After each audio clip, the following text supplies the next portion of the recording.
My name is Francis Chubunga, and I am here to talk about climate change. To start with, what is climate change?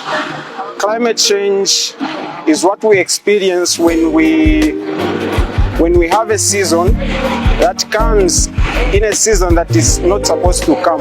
So for example, we expect to have rains in November and then you have rains in December. That's just an example. That is what climate change is. Global warming is part of climate change. For example, the heat that we feel right now, it's October, we can feel the heat and it's way beyond what we've experienced in the past. So when it comes to climate justice and environmental justice, this involves calling for action against environmental degradation. For example, cutting down of trees, littering the environment. Littering may seem to be a very simple thing, but we see the effects when it pours and there are floods everywhere, the drainages are closed. Those are some of the things that involve the injustices in the environment. So climate justice is fighting against that destruction of the environment, making the environment dirty, and people simply not caring about the environment.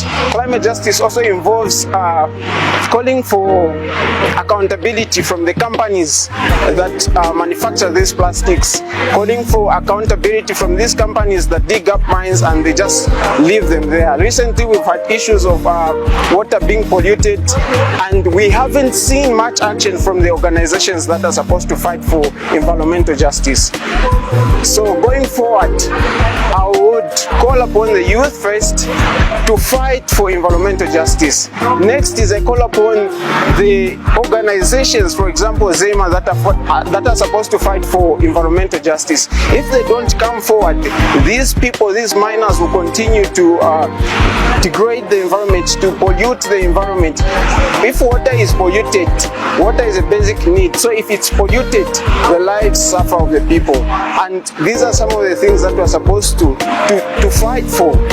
So justice must prevail in the environment, and when justice has prevailed, we have heard that environmental justice is not just an act of service to the environment, but it's an act of worship. It's an act of it's an act of social development. So these are some of the things that I think I can talk about. There are so many things to talk about, but I'd like to end here. Thank you.